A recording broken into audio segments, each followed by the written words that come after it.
No início de março de 1943, as águas do Mar de Bismarck, situadas ao norte da Nova Guiné, tornaram-se o palco de um dos episódios mais implacáveis da Guerra do Pacífico.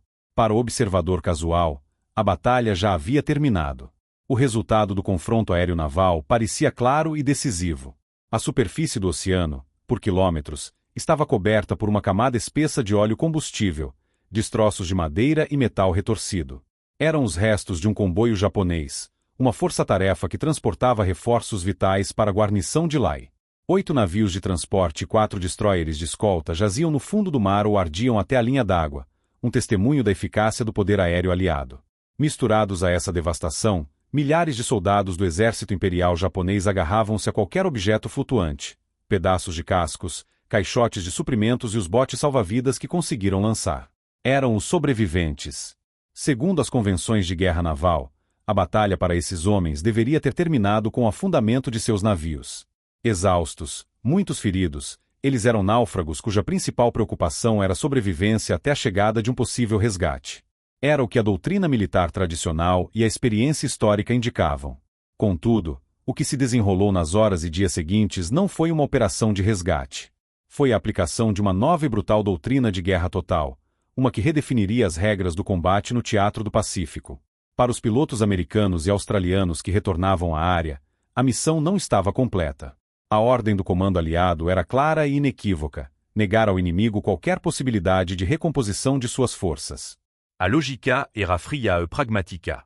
Cada soldado japonês resgatado do mar era um combatente experiente que, em questão de dias ou semanas, estaria novamente em uma trincheira, defendendo posições estratégicas em Lai ou em outras partes da Nova Guiné. A guerra no Pacífico havia se tornado uma campanha de atrito, e cada soldado contava. Portanto, os homens na água não eram vistos como náufragos indefesos, mas como unidades de combate temporariamente neutralizadas, que precisavam ser eliminadas de forma permanente. O que se seguiu foi uma ação sistemática. Os aviões de ataque, voando em passagens baixas e repetidas, não lançaram mais bombas. Em vez disso, abriram fogo com suas metralhadoras pesadas, varrendo os botes salva-vidas, as jangadas improvisadas e os grupos de homens que se amontoavam nos destroços. A batalha não havia terminado com o naufrágio da frota. Ela apenas mudará de natureza. O confronto de navios e aviões deu lugar a uma caçada metódica sobre uma vasta área do oceano. Este evento, conhecido como a Batalha do Mar de Bismarck, revelou uma nova face da guerra, onde o objetivo não era mais apenas afundar a frota, mas apagar a força de combate que ela transportava. Foi uma decisão calculada que demonstrou, de forma definitiva, que no Pacífico, a guerra seria travada até suas últimas e mais terríveis consequências. Para entender a brutalidade dos eventos no Mar de Bismarck, é preciso primeiro compreender a urgência estratégica que os motivou. No início de 1943, a maré da Guerra do Pacífico começava a virar de forma decisiva. A expansão japonesa, que parecerá imparável nos meses seguintes a Pearl Harbor, havia sido contida em batalhas cruciais. A derrota em Midway, em junho de 1942, quebrou a espinha dorsal da aviação naval japonesa.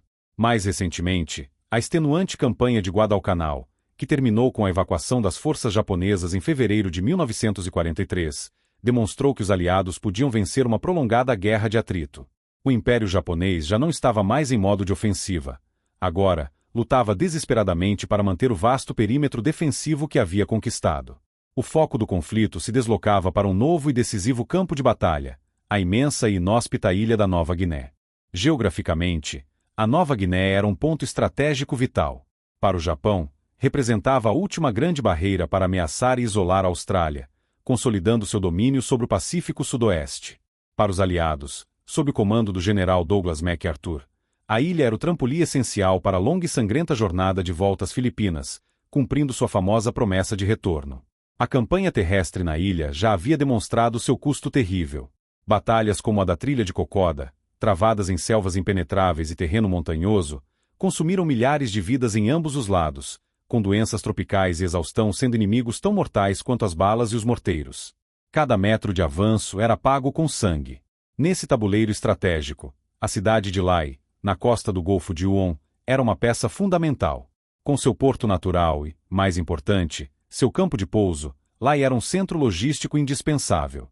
Controlar Lai significava controlar as rotas marítimas e aéreas da região, permitindo projetar poder sobre o Mar de Salomão e o Mar de Bismarck. Para os japoneses, manter Lae era essencial para sustentar suas operações em toda a Nova Guiné. Para os aliados, capturá-la era o próximo passo lógico para quebrar a resistência japonesa na ilha. O alto comando japonês, ciente das perdas catastróficas em Guadalcanal, sabia que a posição em Lae era insustentável sem um reforço maciço.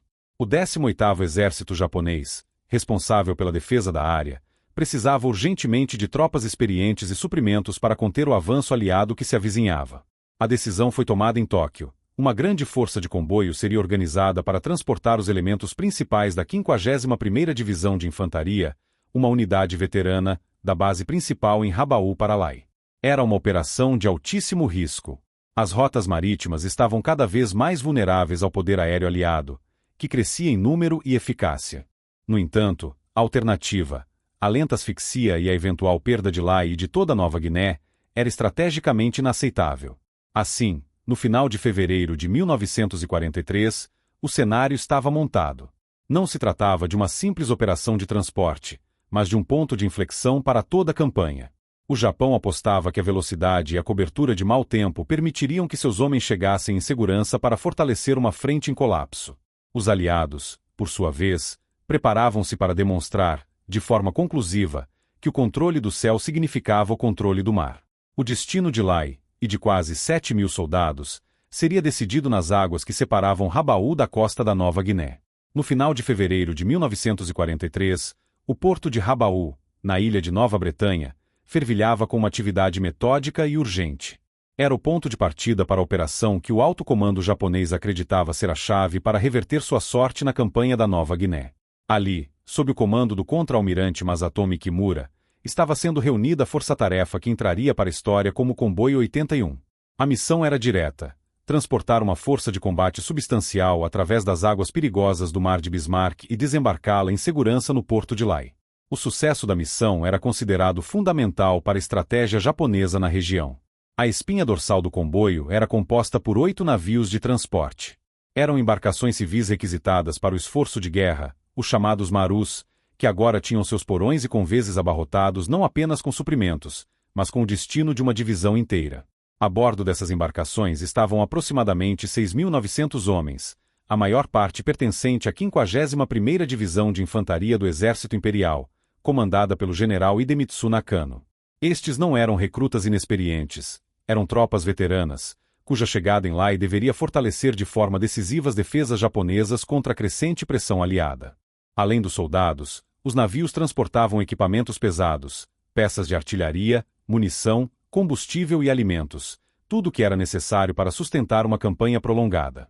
Para proteger esta carga humana e material de valor incalculável, navegava a 3ª Esquadra de Contratorpedeiros. 4 navios de guerra ágeis e bem armados, o Shirayuki, o Arashio, o Azalio e o Tokitsukaze, formavam o escudo do comboio. Sua tarefa era engajar qualquer ameaça de superfície, principalmente, fornecer uma cortina de fogo antiaéreo contra os ataques que eram considerados inevitáveis. A presença desses destroyers dava ao comando japonês um grau de confiança de que poderiam repelir ataques aéreos esporádicos e garantir a passagem segura da força principal. Na noite de 28 de fevereiro, sob o manto da escuridão, o comboio zarpou do porto de Simpson, em Rabaul. O plano de navegação fora cuidadosamente traçado para minimizar os riscos. A rota escolhida contornava a costa norte da Nova Bretanha, uma trajetória mais longa, mas que se esperava ser menos patrulhada pela aviação aliada. O fator mais crucial na estratégia japonesa, no entanto, era o clima. O período era de monções, caracterizado por céus encobertos e tempestades frequentes. O comando naval contava com essa cobertura de nuvens para ocultar o comboio dos onipresentes aviões de reconhecimento inimigos durante a maior parte da travessia de 650 quilômetros. Acreditavam que, combinando a furtividade proporcionada pelo mau tempo com a perícia de seus marinheiros e a proteção dos destroyers, a operação seria bem-sucedida. Era um cálculo baseado em experiências anteriores, mas que não levava em conta os avanços recentes na tecnologia e na tática dos aliados. A velocidade do comboio, ditada pelo mais lento dos navios de transporte, era uma vulnerabilidade crítica, mas considerada um risco administrável. Para os milhares de soldados a bordo, esta era a Frota da Esperança, o veículo que os levaria ao próximo campo de batalha. Eles não sabiam que estavam navegando diretamente para uma armadilha, onde o céu, e não o mar, seria seu verdadeiro adversário. A confiança japonesa na furtividade e no mau tempo, no entanto, estava fundamentada em uma premissa fatalmente equivocada. Eles acreditavam estar navegando sob um véu de segredo, mas, na realidade, cada movimento seu era monitorado. Longe do campo de batalha, em salas silenciosas na Austrália, os aliados estavam ouvindo. O sucesso da operação não dependia da sorte, mas de uma das armas mais potentes da guerra moderna, a inteligência de sinais. O esforço de quebra de códigos, conhecido pelo codinome Ultra, havia feito progressos significativos contra as cifras navais e do exército japonês. No Central Bureau em Brisbane, uma organização conjunta de criptoanalistas americanos e australianos trabalhava incessantemente, decifrando as transmissões de rádio inimigas. Foram essas interceptações que forneceram aos aliados um quadro alarmantemente claro dos planos japoneses. Eles não sabiam apenas que um comboio estava sendo formado. Eles conheciam seu propósito, sua composição, sua rota planejada e, crucialmente, seu cronograma de partida. Essa informação vital foi diretamente para a mesa do general George C. Kenney, o comandante das Forças Aéreas Aliadas na área do sudoeste do Pacífico. Kenney, um arrojado e inovador proponente do poder aéreo, era o homem encarregado por Douglas MacArthur de controlar os céus da região. Ao receber os detalhes do comboio, ele não viu apenas uma ameaça a ser interceptada, mas uma oportunidade única de desferir um golpe devastador.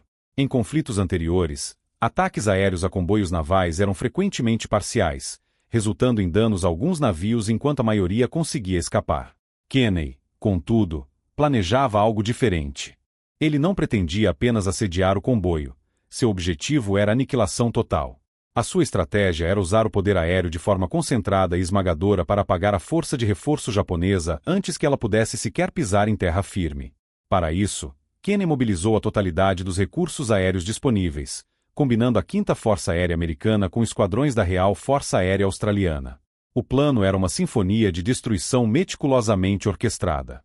Bombardeiros de reconhecimento de longo alcance, como os B-24 Liberator, seriam os primeiros a agir, localizando e sombreando o comboio para fornecer dados precisos sobre sua posição, velocidade e curso, negando aos japoneses a cobertura das nuvens em que tanto confiavam. Uma vez localizado, o ataque seria implacável e executado em ondas sucessivas, utilizando diferentes tipos de aeronaves para funções específicas. Bombardeiros pesados B-17 Flying Fortress atacariam de alta altitude, forçando os navios a manobras evasivas e quebrando a coesão da formação de escolta. Em seguida, viria o golpe principal. Kenney havia treinado suas tripulações em novas e mortais táticas de ataque a baixa altitude, projetadas especificamente para o combate antinavio. Bombardeiros médios, como os B-25 Mitchell e os A-20 Avok, se aproximariam voando rente às ondas, um perfil de ataque que tornava o fogo antiaéreo inimigo menos eficaz e aumentava drasticamente a precisão. Para proteger esses bombardeiros e suprimir as defesas do comboio, caças de longo alcance P-38 Lightning forneceriam escolta e realizariam passagens de metralhamento sobre os conveses dos destroyers, silenciando suas armas. O plano de Kenney era, em essência, transformar o céu sobre o Mar de Bismarck em uma bigorna, sobre a qual sua força aérea martelaria o comboio japonês até sua completa destruição. A armadilha estava montada. Agora, os aliados apenas esperavam que sua presa navegasse para o centro dela. Na manhã de 2 de março de 1943, o plano do general Kenney foi colocado em movimento. De bases na Nova Guiné, bombardeiros de reconhecimento B-24 Liberator decolaram com uma única missão: varrer o céu sobre o Mar de Bismarck e localizar o comboio inimigo. Apesar da cobertura de nuvens em que o comando japonês tanto confiava, a persistência e a tecnologia de radar dos aliados eram fatores decisivos. Pouco depois das 10 horas da manhã, a tripulação de um B-24 fez o contato visual. Abaixo deles, rompendo as ondas, estava a silhueta inconfundível de múltiplos navios navegando em formação. A posição, o curso e a velocidade do comboio foram imediatamente transmitidos por rádio.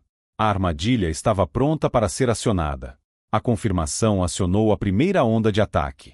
De aeródromos como o de Port Moresby, os motores de bombardeiros pesados B-17 Flying Fortress e de esquadrões de bombardeiros da Real Força Aérea Australiana ganharam vida. Carregados com bombas de fragmentação e de propósito geral, eles subiram aos céus e rumaram para as coordenadas fornecidas. A estratégia inicial não era necessariamente afundar os navios com um único golpe, mas sim iniciar um processo de assédio contínuo.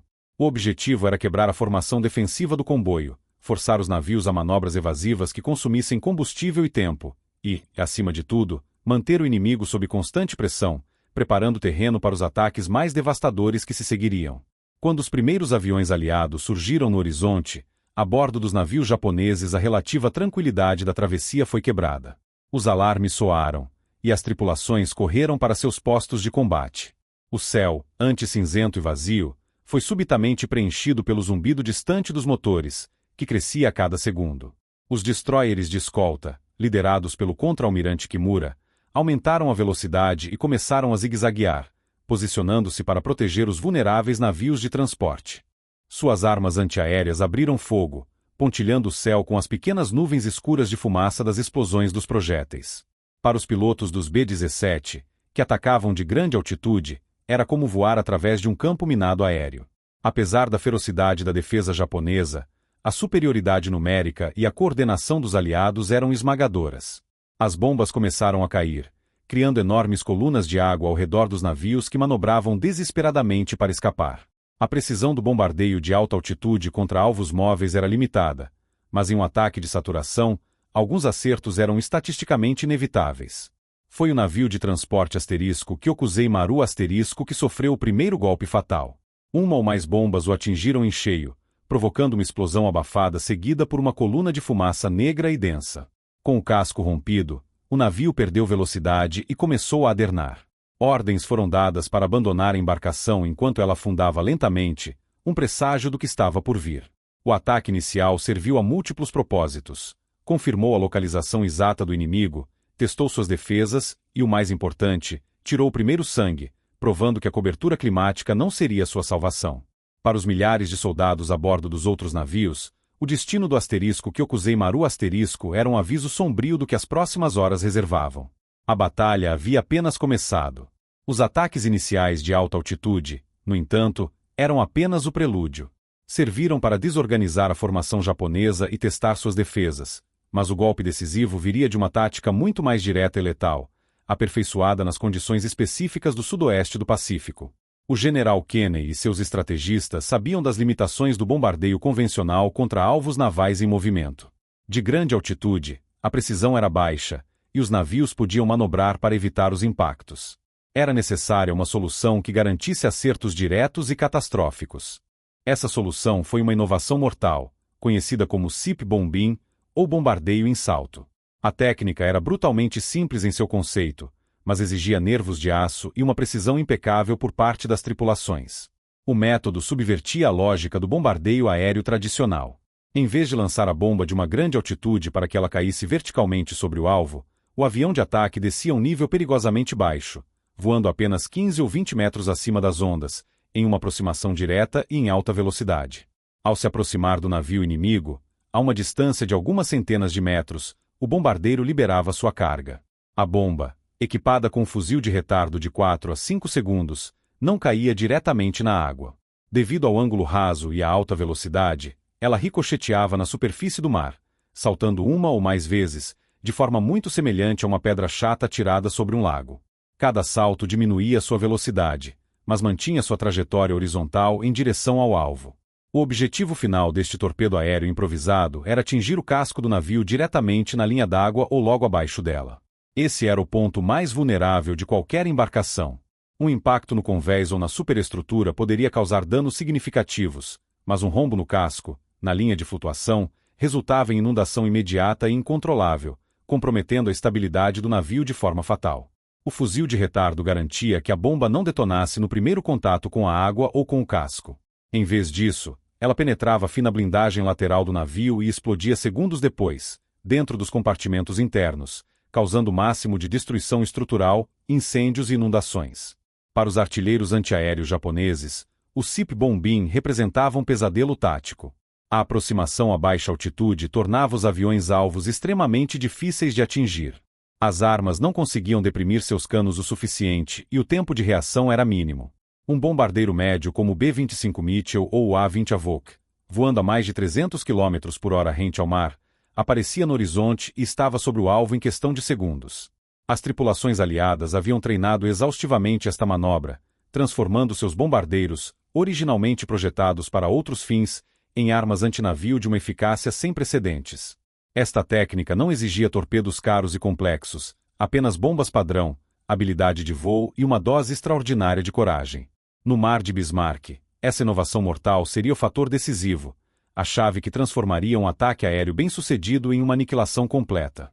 Na manhã de 3 de março, o ataque principal foi desencadeado.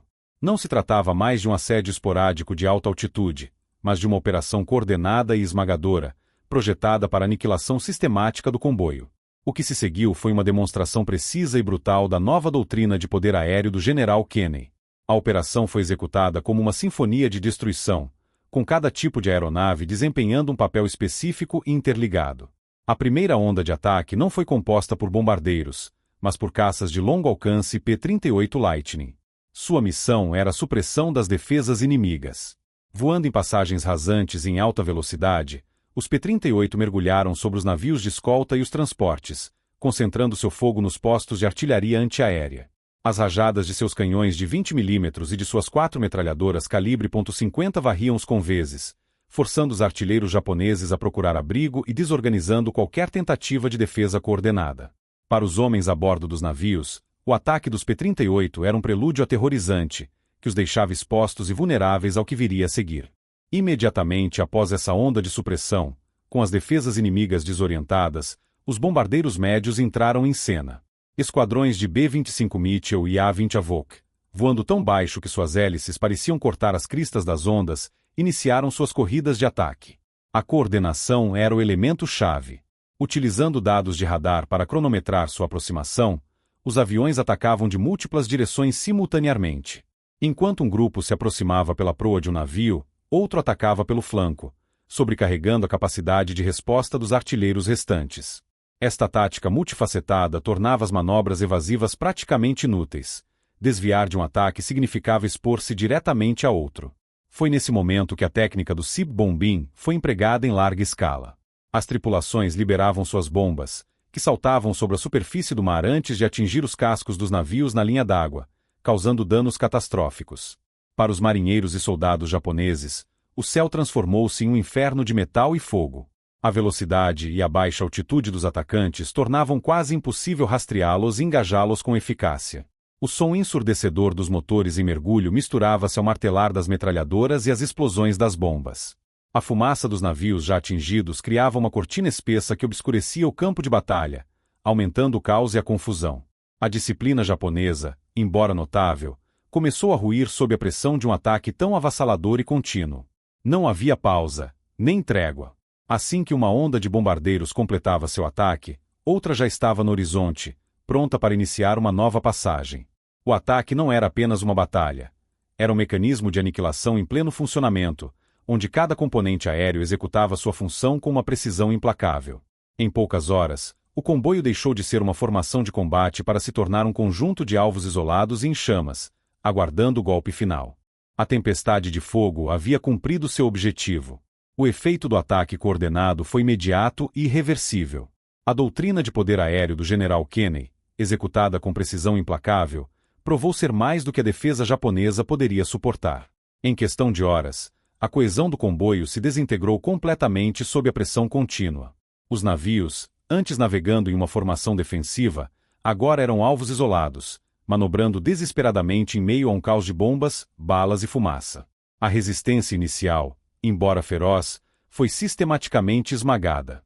Os ataques supressivos dos caças P-38 silenciaram grande parte do fogo antiaéreo, deixando os navios de transporte e até mesmo os destroyers criticamente expostos aos ataques de baixa altitude que se seguiram. Os navios de transporte, os chamados Marus, foram as primeiras e mais fáceis vítimas.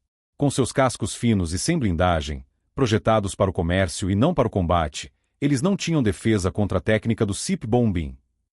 As bombas que saltavam sobre a água rasgavam suas laterais na linha de flutuação, causando inundações massivas e incontroláveis. Simultaneamente, bombas lançadas por outros aviões atingiam seus conveses, incendiando cargas de combustível e munição. As explosões secundárias eram catastróficas, transformando as embarcações em infernos flutuantes. Um após o outro, os gigantes de carga começaram a sucumbir. Listando severamente, com a fumaça preta e oleosa subindo em colunas densas para o céu, eles começaram a afundar, levando consigo equipamentos, suprimentos e centenas de homens que não conseguiram escapar a tempo. Homens eram vistos pulando das amuradas em chamas, uma tentativa desesperada de escapar do fogo apenas para cair em um mar coberto de óleo. Os 4 destroyers de escolta, embora mais bem armados e manobráveis, não tiveram um destino melhor. Eles lutaram com determinação, mas foram sobrepujados pela pura quantidade de atacantes. Concentrando fogo em um destroyer de cada vez, os aviões aliados o transformavam em alvo prioritário até que fosse neutralizado. O asterisco Shirayuki asterisco e o asterisco Arashio asterisco sofreram danos fatais e afundaram. O asterisco Tokitsukaze asterisco foi deixado à deriva, severamente danificado e sem propulsão, tornando-se um alvo fácil para ataques posteriores. O asterisco Azalio asterisco foi afundado enquanto tentava resgatar sobreviventes de outro navio, um ato que selou seu próprio destino. A escolta, o escudo protetor do comboio, havia sido quebrada e destruída. Ao final do dia 3 de março, e com ataques de limpeza continuando no dia 4, o resultado era absoluto. A totalidade da força-tarefa japonesa havia sido neutralizada. Todos os 8 navios de transporte foram afundados. Os 4 destroyers de escolta que os protegiam tiveram o mesmo destino. A Batalha do Mar de Bismarck, como confronto naval, havia terminado com uma das vitórias aéreas mais decisivas da história. O mar, antes uma arena de combate, transformou-se em um vasto campo de destroços que se estendia por quilômetros. A superfície estava coberta por uma camada iridescente de óleo combustível, misturada com os restos flutuantes de cascos de navios, caixotes de suprimentos e os corpos de homens e equipamentos. O comboio de reforço para Lai não existia mais. No entanto, para cerca de 3.000 soldados japoneses que sobreviveram aos naufrágios, a batalha estava longe de terminar. Eles agora flutuavam à deriva, em botes salva-vidas ou agarrados a destroços, em um oceano que em breve se tornaria seu último campo de batalha. Com o cessar dos ataques e o desaparecimento gradual do som dos motores de avião, uma calma antinatural desceu sobre o mar de Bismarck. A fase mais violenta da batalha, o confronto direto entre aviões e navios, parecia ter chegado ao fim. A superfície do oceano, antes agitada por explosões e manobras evasivas, agora se acalmava, apresentando um cenário de devastação completa. Por quilômetros, a água estava coberta por uma camada espessa de óleo combustível, destroços de metal retorcido e os restos flutuantes da carga dos navios. Em meio a este campo de destroços, a luta pela sobrevivência havia começado para milhares de homens. Agarrados a pedaços de madeira, amontoados em botes salva-vidas superlotados ou simplesmente flutuando com seus coletes, os sobreviventes japoneses iniciavam uma nova batalha, desta vez contra os elementos. Na doutrina naval tradicional, estabelecida ao longo de séculos de conflitos no mar, a batalha terminaria neste exato ponto. Os navios, o objetivo militar primário, estavam perdidos. Os homens na água, por sua vez, eram considerados asterisco hors de combat asterisco, uma expressão francesa que significa fora de combate. Desarmados, desorganizados e sem seus navios, eles não representavam mais uma ameaça militar imediata. Sua condição passava de combatentes a náufragos. Esta era uma convenção não escrita, mas amplamente respeitada, fundamentada em uma mistura de pragmatismo e um código de honra marítimo. O mar era visto como um adversário comum a todos os marinheiros, e uma vez que a batalha formal terminava, a prioridade se tornava a sobrevivência humana. Esperava-se que os sobreviventes fossem, eventualmente, resgatados, seja por suas próprias forças que viriam em seu auxílio ou, em certos casos históricos, até mesmo pelo inimigo vitorioso. Era, portanto, a expectativa lógica dos soldados e marinheiros japoneses à deriva. A disciplina militar que os guiara em combate agora se voltava para a organização da sobrevivência. Oficiais tentavam reunir seus homens, racionar a pouca água potável disponível e cuidar dos feridos da melhor forma possível. Acreditavam que sua provação, embora terrível, seria uma questão de resistência até a chegada dos submarinos ou navios de resgate japoneses que certamente seriam despachados de Rabaul. Eles eram, em suas próprias mentes e de acordo com as regras da guerra como as conheciam, não mais um alvo. Estavam em uma espécie de limbo, aguardando o resgate ou a rendição. Essa filosofia se baseava na premissa de que o objetivo da batalha era a destruição da capacidade de combate do inimigo, seus navios e armas, e não necessariamente a aniquilação de cada indivíduo. Contudo, a Guerra do Pacífico operava sob um conjunto de regras diferente e muito mais implacável. O conflito havia evoluído para uma forma de guerra total, onde a distinção entre alvos militares e a mão de obra que os operava se tornava cada vez mais tênue.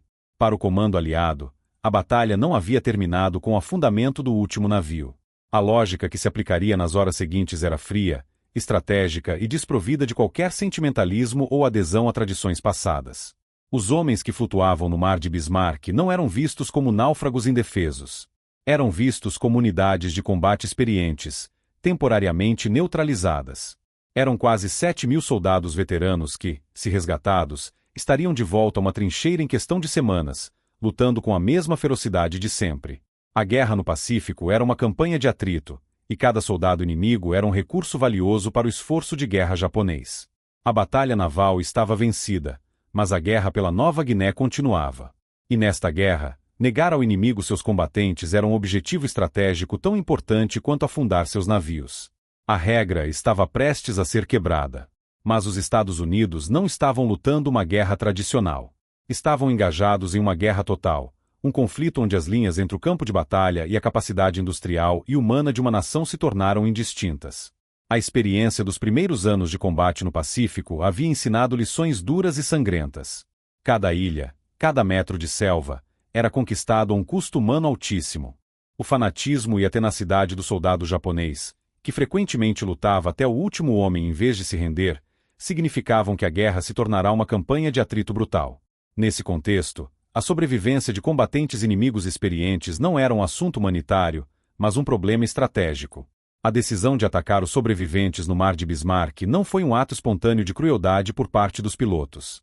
Foi o resultado de uma política fria e calculada, emanada do mais alto escalão do comando aliado na região. O general George C. Kenney, comandante das Forças Aéreas Aliadas no sudoeste do Pacífico, era um proponente pragmático e implacável do poder aéreo. Sua lógica era direta. A guerra seria vencida não apenas destruindo o equipamento do inimigo, mas também aniquilando sua capacidade de continuar lutando. Cada soldado da 51ª Divisão de Infantaria que fosse resgatado do mar era um fuzil que voltaria a ser apontado contra as tropas australianas e americanas nas selvas da Nova Guiné. Salvar um soldado inimigo hoje significava, quase certamente, a morte de um ou mais soldados aliados amanhã. Portanto, a ordem emitida foi clara e inequívoca: negar ao inimigo qualquer recomposição de suas forças. Este comando redefinia fundamentalmente o status dos homens na água. Eles não eram mais vistos como náufragos indefesos, protegidos por convenções de guerra não escritas. Eram, na fria linguagem da estratégia militar, unidades de combate experientes que haviam sido temporariamente neutralizadas. Eram um recurso humano valioso para o esforço de guerra japonês, e a missão dos aliados era garantir que esse recurso fosse permanentemente eliminado do campo de batalha. A decisão representava a aplicação da lógica industrial da guerra à própria vida humana. Os soldados eram componentes de uma máquina de guerra que precisava ser desmontada, peça por peça. Esta mentalidade foi reforçada pela natureza particularmente selvagem do combate terrestre na Nova Guiné e em Guadalcanal, onde atitudes de não fazer prisioneiros haviam se tornado comuns em ambos os lados. A guerra no Pacífico era fundamentalmente diferente da guerra na Europa. Era marcada por uma animosidade racial e cultural que desumanizava o adversário, tornando atos que seriam impensáveis em outro teatro de operações uma possibilidade tática. Para os pilotos que receberam a ordem, não havia dilema moral aparente. A tarefa era uma extensão lógica da batalha. Afundar os navios era o primeiro passo. Eliminar a força de combate que eles transportavam era o segundo e conclusivo passo. A guerra total exigia soluções totais. A batalha pela Nova Guiné seria longa e custosa, e o comando americano estava determinado a usar todas as vantagens à sua disposição para encurtá-la, independentemente do custo moral. O objetivo final era a vitória incondicional, e no caminho para alcançá-la, as velhas regras de combate foram consideradas obsoletas. O silêncio que se instalou sobre o campo de destroços era temporário. Para os milhares de sobreviventes japoneses à deriva, a exaustão da batalha naval deu lugar a uma nova e desesperada luta pela vida contra o mar e o sol. No horizonte, o som familiar de motores de avião começou a crescer novamente. Para os homens na água, esse som poderia ter sido um sinal de esperança. Talvez o retorno de suas próprias aeronaves de resgate ou uma patrulha inimiga que os levaria como prisioneiros de guerra. Contudo, a esperança transformou-se rapidamente em terror quando a natureza da missão se tornou clara. Os aviões que se aproximavam não estavam em patrulha de reconhecimento. Estavam voltando para terminar o trabalho. Desta vez, os compartimentos de bombas estavam vazios. A arma de escolha seria outra: o poder de fogo concentrado das metralhadoras pesadas. Caças P-38 Lightning, bombardeiros B-25 Mitchell e A-20 Havoc, as mesmas aeronaves que haviam afundado a frota, retornaram em passagens baixas e metódicas. O uivo dos motores descia novamente, mas em vez do silvo de uma bomba em queda, o que se ouvia era o som seco e martelado das metralhadoras Browning calibre .50 ecoando sobre o oceano. A operação não foi um único ataque rápido, mas uma campanha de extermínio que se estendeu por horas, continuando até o dia seguinte. Os pilotos voavam em padrões de busca, varrendo sistematicamente a área de destroços, que se estendia por mais de 80 quilômetros. O alvo era qualquer coisa que flutuasse e pudesse sustentar vida. Os botes salva-vidas, repletos de homens, eram os alvos prioritários. As rajadas de metralhadora rasgavam a água ao redor deles antes de atingirem seus objetivos. Seus projéteis pesados eram capazes de perfurar com facilidade a madeira fina dos botes e o metal das jangadas improvisadas, causando uma carnificina. A água ao redor das embarcações era agitada em uma espuma branca e vermelha. As balas traçantes desenhavam linhas vermelhas e brilhantes contra o verde escuro do mar, indicando a trajetória mortal do ataque para os pilotos e para os homens que, impotentes, assistiam à sua aproximação. Os coletes salva-vidas de cor laranja, que antes representavam a esperança de sobrevivência, tornaram-se alvos visíveis contra a vastidão do oceano, transformando cada homem em um ponto de mira. A ação foi deliberada e implacável. Os aviões faziam múltiplas passagens, garantindo que nenhum grupo de sobreviventes fosse deixado intacto. Para os homens na água, não havia onde se esconder.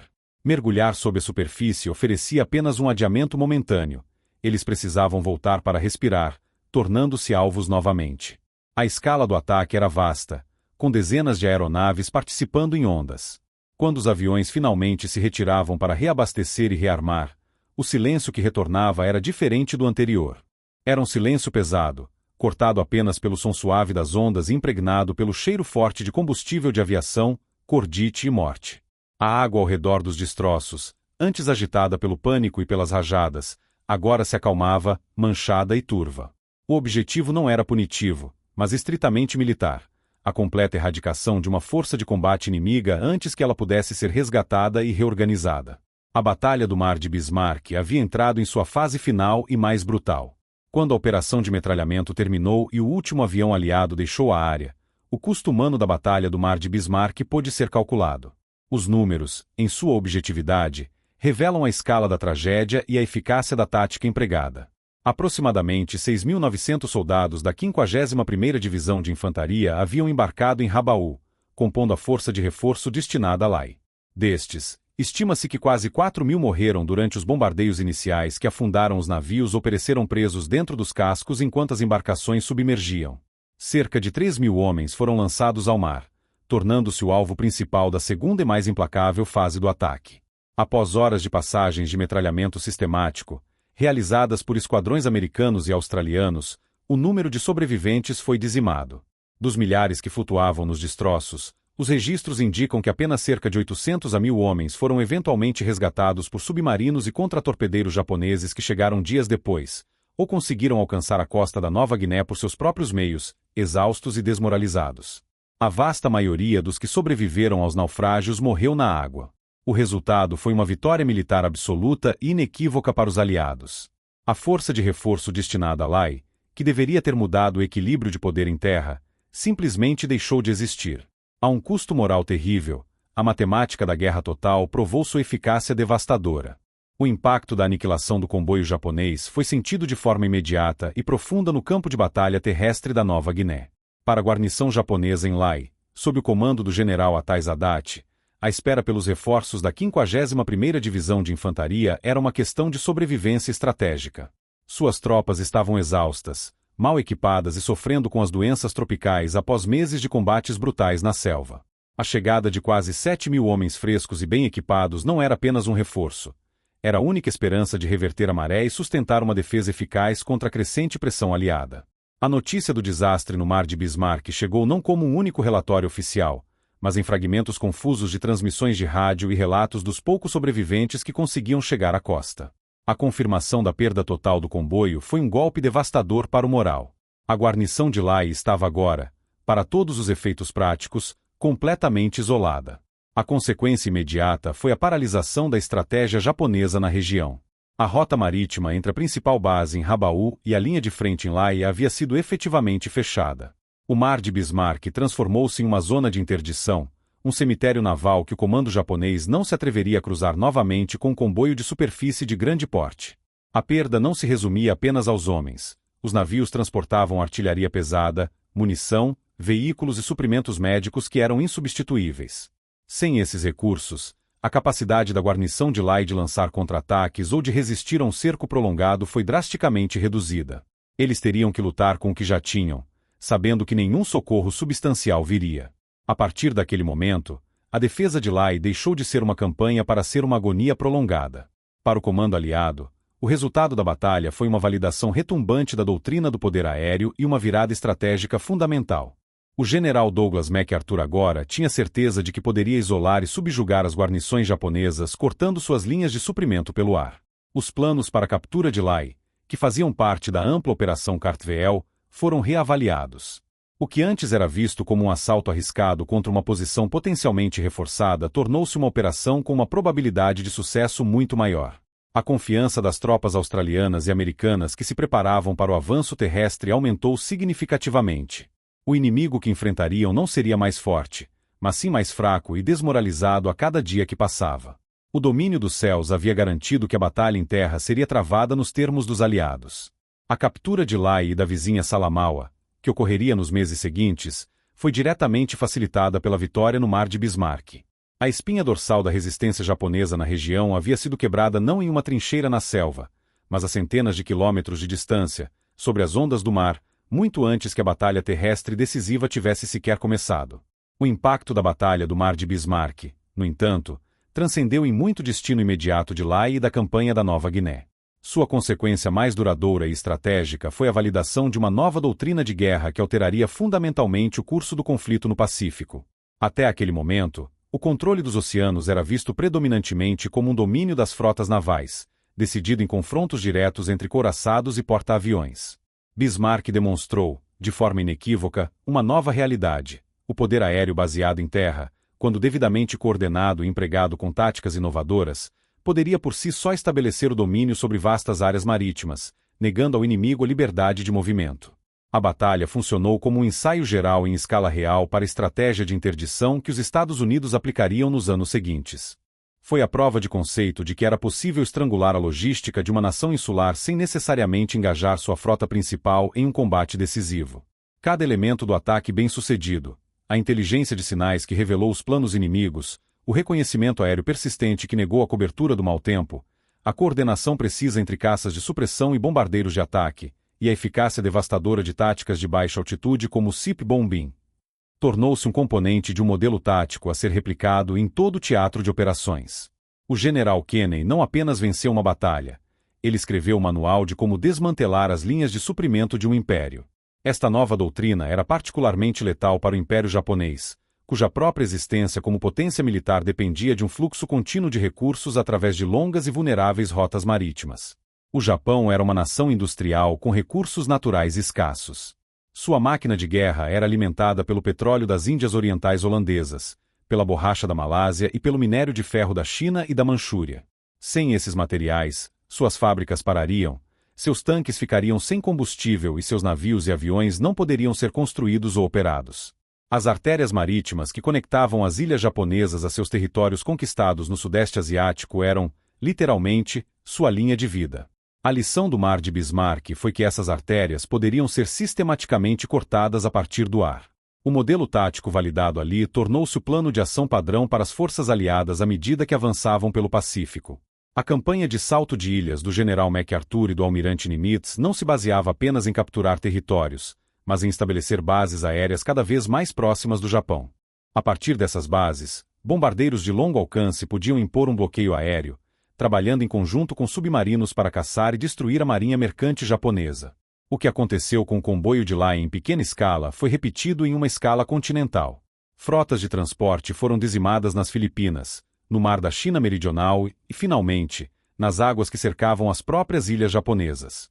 No final da guerra, a indústria japonesa estava paralisada, não por falta de fábricas, mas por falta de matéria-prima. Seus navios de guerra permaneciam ancorados por falta de combustível. A Batalha do Mar de Bismarck foi, portanto, muito mais do que uma vitória tática. foi o ponto de virada estratégico que demonstrou o método pelo qual o Japão seria, no final, levado à rendição, não por invasão, mas por estrangulamento. O que aconteceu no Mar de Bismarck foi um ato duro, implacável, mas, do ponto de vista estritamente militar, inegavelmente eficaz e decisivo. O resultado da batalha não se mediu apenas no número de navios afundados ou no destino trágico dos milhares de homens a bordo. Seu verdadeiro significado foi a demonstração conclusiva de uma nova doutrina de guerra, uma que redefiniria o equilíbrio de poder no Pacífico. A aniquilação do comboio japonês representou um ponto de inflexão fundamental, provando que o poder aéreo, por si só, poderia dominar o mar, isolar exércitos inteiros e ditar o resultado de campanhas terrestres antes mesmo que elas começassem de fato. A infantaria japonesa destinada a Lai foi derrotada não em uma trincheira na selva, mas sobre as ondas do oceano, por um inimigo que controlava os céus. No Mar de Bismarck, a guerra no Pacífico mudou de forma irrevogável. A velha premissa de que o controle naval dependia exclusivamente do confronto entre frotas de superfície foi desmantelada. O general Kenney demonstrou que bases aéreas terrestres poderiam projetar uma zona de interdição letal sobre as rotas marítimas vitais do inimigo. Esta não era mais uma guerra de couraçados contra couraçados, mas uma guerra de logística, onde a capacidade de suprir e reforçar as tropas na linha de frente era o fator decisivo. Ao destruir não apenas os navios, mas também a força de combate que eles transportavam, os aliados não ganharam apenas uma batalha. Eles estabeleceram um modelo tático que seria replicado com sucesso devastador por todo o teatro de operações.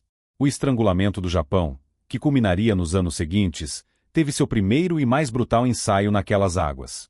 A decisão de metralhar os sobreviventes, embora moralmente controversa, foi a expressão máxima dessa nova lógica de guerra total. Na campanha de atrito do Pacífico, cada soldado experiente era um recurso valioso. A eliminação sistemática dos homens à deriva não foi um ato de vingança, mas um cálculo estratégico frio, negar ao exército japonês os combatentes que ele precisava desesperadamente para defender a Nova Guiné. Foi a aplicação da eficiência industrial à aniquilação humana, onde o objetivo era a remoção completa da capacidade do inimigo de lutar. O resultado foi uma vitória completa, selada com uma implacabilidade que chocou até mesmo alguns dos participantes, mas que se alinhava perfeitamente com a natureza cada vez mais brutal do conflito. Ao final, as imagens que perduram são as de um mar calmo e vazio, coberto apenas pelos destroços silenciosos de uma batalha que já terminou. Os aviões retornando às suas bases ao pôr do sol não eram apenas máquinas de guerra voltando de uma missão. Eram os arautos de uma nova era de combate. Eles haviam provado que a chave para a vitória no Pacífico não estava apenas em conquistar ilhas, mas em controlar os vastos espaços aéreos e marítimos que as conectavam. A batalha pelo futuro da Nova Guiné, e por extensão, do Pacífico Sudoeste, foi vencida ali, naqueles 3 dias de março de 1943. O poder aéreo americano provou que poderia vencer a batalha muito antes que as primeiras botas tocassem a praia.